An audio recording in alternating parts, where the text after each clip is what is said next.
Сәлеметсіздер ме, құрметті оқушылар? Бүгін біз сіздермен қазақ әдебиеті сабағын бастаймыз. Бүгінгі біздің өтетін жаңа тақырыбымыз Мұхтар Әуезов көксерек әңгімесі. Бүгінгі сабақта қол жеткізуіміз тиіс оқу мақсаты әдеби шығарма сюжетінің құрамдас бөлшектерін талдау. Мұхтар Әуезов Шығыс Қазақстан облысының тумасы, біздің жерлесіміз.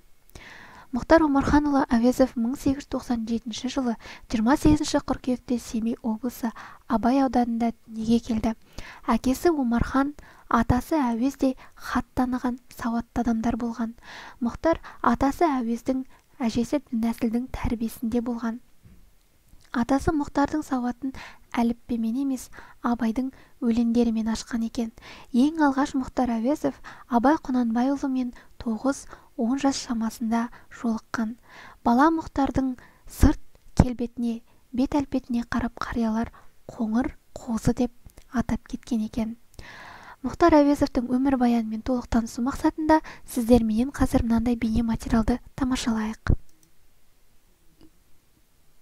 Мұхтар Омарханұлы Әуезов 1897 жылы 28 қыркүйекте қазіргі Шығыс Қазақстан облысы Абай ауданында дүниеге келіп, 1961 жылы 27 маусымда Мәскеуде қайтыс болады.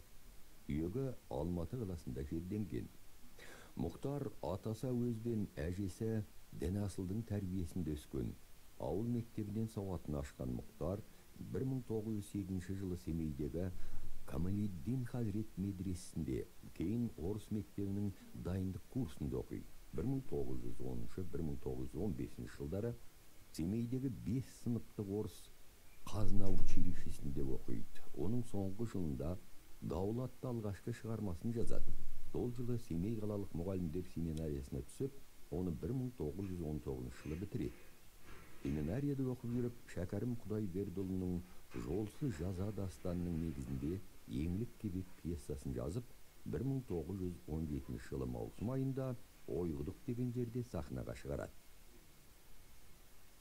1922 жылы күзде Ташкенттегі Орта Азия мемлекеттік университетіне тыңдаушы болып оқуға түсіп, сонда Шолпан және Сана журналдарында жұмыс істейді. 1923 жылы Ленинград мемлекеттік университетіне, 1928 жылы Ташкенттегі Орта Азия мемлекеттік университетінің аспирантурасына түсіп, білімін жалғастырады. 1932 жылдан өмірінің соңына дейін Қазақ педагогикалық институты, Қазақ мемлекеттік университеті, Мәскеу мемлекеттік университеті сияқты ірі жоғары оқу орындарында ұстаздық қызмет ете жүріп, әдеби және ғылыми шығармашылық жұмыстармен қатар айналысады. Әуезов жазушы Аймауытовпен бірлесіп, Семейде Абай журналын шығаруға қатысады.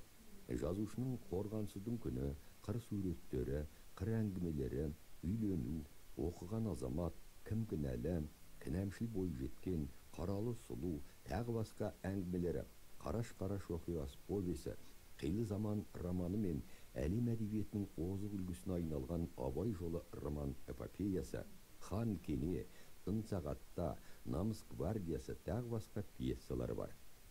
Қазақ жазушылар арасында әлем халықтары тілінде ең көп басылым көргенді, танымалы да Мұхтар Әуезов шығармалары.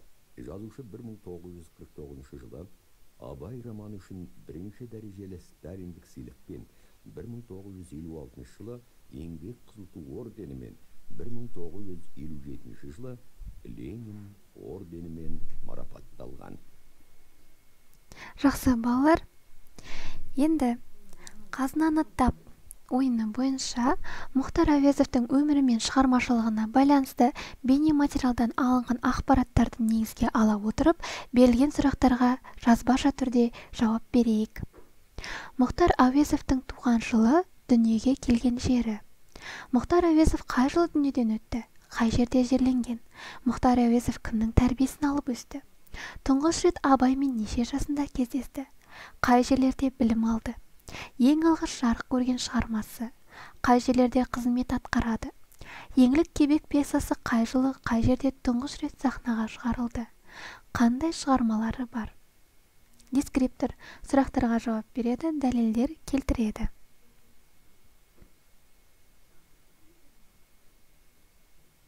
Жақсы балалар, бүгін біз сіздермен Мұхтар Әуезовтің көксерек әңгімесімен танысатын боламыз. Жалпы бұл әңгіменің идеясы қандай оқиға суреттеледі? Осы сұрақтарға жауап алу мақсатында көксерек әңгімесінің қысқаша мазмұнын келесі бейнематериалдан бірге тамашалайық. Мұхтар Әуезовтің 1929 жылы жазылған көксерек әңгімесі адам мен табиғат арасындағы байланысты көрсететін жаңа тынысты шығарма. Автор шағын көлемге мол мағына сыйдырған. Әңгімеде қасқыр, табиғат, адам мәселесі сөз болады. Жаратылыстағы адам мен табиғат теңдігінің қатынас дәрежесі көрсетіледі. Адамдар табиғаттың өз заңдылығына қарсы шығып, қасқырлар мекенін ойрандап, оның күшігін енесінен айырып ауыл тұтқын етті. Бірақ қасқыр есейген сайын бостандықты сағынады. Көксеректің үлкен иттерден, ауыл адамдарынан көрген жәбірі ішіне шемен болып қатып жалғыз Құрмаш қамқорлығы жүректегі мұзды жібіте алмаған.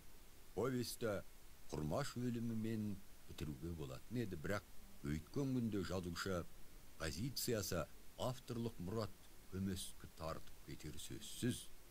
Зұлымдыққа, озбырлыққа қарсы тұрар, оны жеңер күш бар деген сарынды Әуезов әдіптей түседі.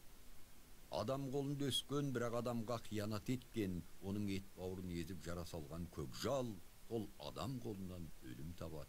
Образды ой, символдық ойға, әуенді сарын үлкен идея құласып, Сахара топырағындағы шындықта қанық бояу айқын колоритпен бейнелеген көксерек бір әдебиет шеңберінен биіктеп көтеріліп, әлемдік жауһарлар қатарына қосылған. Жақсы балалар, тағы да қосымша мәлімет. Мұхтар Әуезов осы көксерек әңгімесін қалай жазған? Бірде мынандай мәліметтер, ақпараттар бар. Бірде Мұхтар Әуезовтың әйелі үйіне кәдімгі күнтізбе алып келген екен. Сол күнтізбеде қасқырдың бейнесі тұрған. Сол қасқырдың бейнесіне қарай отырып, осы әңгімені жазған деседі. Жақсы балалар, енді бүгінгі сабағымызға кері байланыс жасайық. Бүгінгі біздің сабағымыз түсіну дағдысы бойынша өтті. Кері байланысты зерде әдісі арқылы жасаймыз. Білім, тақырып бойынша алған ақпараттарым, эмоция, сабақтағы көңіл күйім, баға, жетістігіме беретін бағам, сын, өз бойымда нені дамытуым керек, идея, маған келген жаңа ой.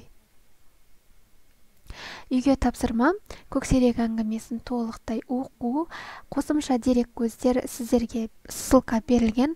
Мұнда көксерек фильмі және көксерек әңгімесінің аудио кітабын YouTube желісінен қарай аласыздар.